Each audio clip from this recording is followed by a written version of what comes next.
Live from downtown Detroit, Local 4 News at 11 starts now. 2 people killed in a violent crash and drag racing may be to blame. We're on the scene. Mara. Police have already raided Macomb County Prosecutor Eric Smith's office. Now they've raided his home. Tonight, we have a better idea what they're looking for. Okay, Mara, and riders on ATVs and dirt bikes take over 8 Mile Road right at the peak of rush hour. Teachers packed tonight's school board meeting demanding change. We want real raises for people. And it's not just teachers upset. Parents also angry about what's happening in Detroit schools.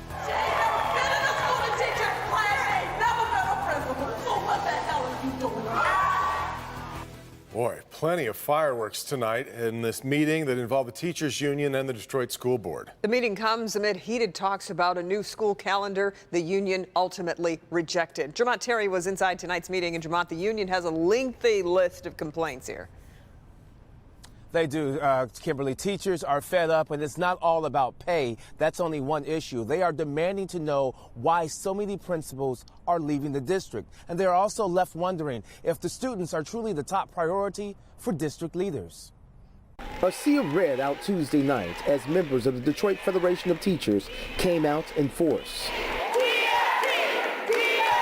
A roaring crowd inside as people are forced to wait to enter this school board meeting. A full house as the Detroit Public School Community District board members hear an earful. We want real raises for people. They're demanding better funding overall to be divided for the students who walk these halls too. It is time for you, our elected leaders, to do right by the teachers and students of Detroit. Even parents fuming over the changing curriculum and what many view as DPSCD's inability to make real impact. I am tired of you all as Board of Education and superintendents coming in for 5 months, 6 months, 2 years, getting rich, leaving our kids. Superintendent Vitti countered, saying in his 2 years there's been positive momentum district-wide. I don't have all the answers, but I was hired as a change agent. I was hired to make this district better. In 2 years, 30 principals resigned or retired. Another 18 will be gone by the fall. Vitti insisting these principals were not meeting the performance mandate and dispelled rumors he handpicked their replacements from his former district. There is no bus coming from Florida with 18 principals. We have never shunned away from accountability. Just give us the tools we need to make this district better. Now, we should point out that all of this friction comes at a time when the teacher union and the school district continue ongoing contract negotiations. Reporting live in Detroit, outside Renaissance High School, Jermont Terry, Local 4. Okay, Jermont. 2 innocent people killed tonight, and it could be the result of street racing. A high-speed crash happened on 7 Mile between Greenfield and Hubble on the west side of town, and Tim Pamplin has the night cam on the scene. Tim. A very somber scene here along 7 Mile at Coyle. That's 7 Mile in the Lodge. 2 people lost their lives tonight after what police are calling an absolutely avoidable situation. Let's take a look at the video. The victim's vehicle, top of your screen, I'm going to circle it there. That's the little Chevy, stopped at the red light. Their light turns green. They go to take off. Now, look at the top right. 3 black cars screaming down 7 Mile. Boom! Through the red light. The 2 inside that Chevy didn't have a chance after the collision. Look here. The driver of that vehicle gets out, walks away. Doesn't even stop to check on the people he's just hit. Didn't take long for Detroit police. They are swarming the area. They got that man. He's been taken into custody. Now inside that Chevy, a 61-year-old male passenger, and the driver, a female. She's been listed as a Jane Doe, no ID or age on her. Now again, I showed this video to some veteran Detroit police officers. They tell me it appears those 3 vehicles were racing. Immediately after the crash, look, they both split, take off. Police are looking for those 2 drivers tonight. That is the scene on the west side with the night cam. Tim Pamplin, Local 4. Okay, Tim. Well, after having his office and home raided by state police tonight, we do have a better idea of what detectives are looking for in their investigation into Macomb County Prosecutor Eric Smith. Mara McDonald live in Mount Clemens tonight. This all goes back, Mara, to Smith's usage of drug forfeiture money. Devin, that's right. And he was using and spending these monies without any county oversight for years. And here's the deal. We have gone through a lot of the checks out of this account, and many have gone to appropriate venues like police departments. But there are also many of them that raise real questions, so much so that MSP served a search warrant on his house today.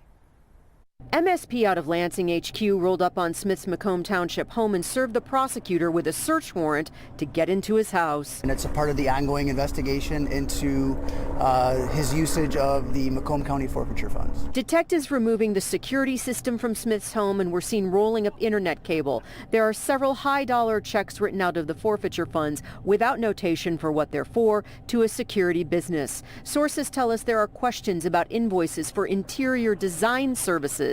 Exactly what was purchased and designed and where it ended up, written out of these forfeiture monies as well.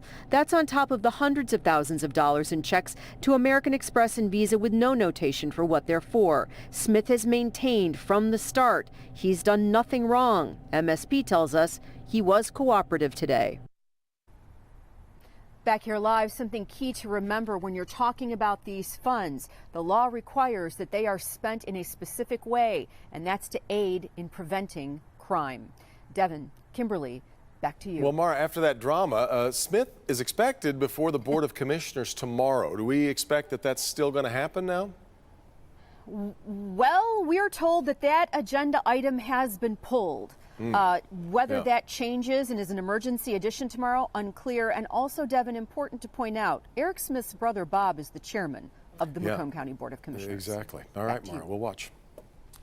More than a dozen riders on ATVs and dirt bikes crowd rush hour traffic on Detroit's east side. Take a look here. The large group is seen by Sky 4 performing wheelies and running red lights on Livernois before getting onto 8 Mile and doing more of the same. This all happened between 4:30 and 5:30 this afternoon. Eventually, the group turned off 8 Mile and headed south on Gratiot. Nobody was hurt, and Detroit police say they received no complaints about the group. A 30-year-old Farmington man has died after being involved in a rear-end crash on I-96. State police say the man was driving a Chevy Malibu that hit another car.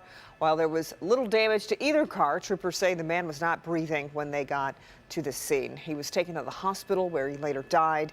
An investigation is now underway to determine the cause of death. Tonight, Governor Whitmer says she is going to veto the anti-abortion bills passed by the Republican-led legislature today. The bills ban an abortion procedure performed in the second trimester. Both the House and the Senate did fall short of the two-thirds majority they would need to override a veto. Governor Whitmer turned to Twitter to slam the bills. This is what she tweeted. The Michigan legislature knows that I will not sign any laws that deprive women of bodily autonomy. So right now they are just wasting time on the taxpayers' dime. The Ingham County Prosecutor's Office has issued warrants for 7 people for making fraudulent claims to a fund meant for Larry Nassar survivors. The investigation uncovered fraudulent claims of more than $500,000 to the MSU Healing Assistant Fund. The $10 million fund helps with counseling and mental health services not covered by health insurance. More than 200 windows are smashed at a Monroe outlet mall. In total, 50 units were vandalized at the Horizon Outlet Center near I-75, destroying windows, drywall, and even toilets. One owner at the complex wants whoever did this to come forward. And I'm not really mad about it. I just want, I just don't want to do anybody else. And I would like them to, pay for it with work or with, money or whatever. I want them to, take consequences for their actions.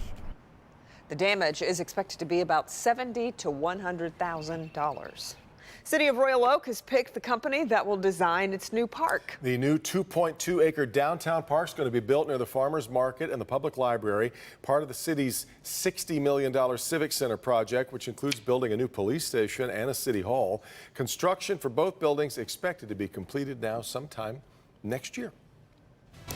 Coming up, a great-grandmother arrested at Disney World because of what was in her backpack. And she's now demanding, we'll tell you what she's demanding after all charges are dropped. Also, an 86-year-old woman was just walking down the street when she was targeted. A violent attack that happened in the middle of Manhattan. Ben. Devin, we finally got temperatures back to respectable levels today, and not too bad to start tomorrow, but then the rain chances roll in. We'll talk more about the drops coming up. But first, it's a place hundreds of local families rely on. this is like the #1 spot. It was forced to close its doors for months. Who stepped in to help and why? Next.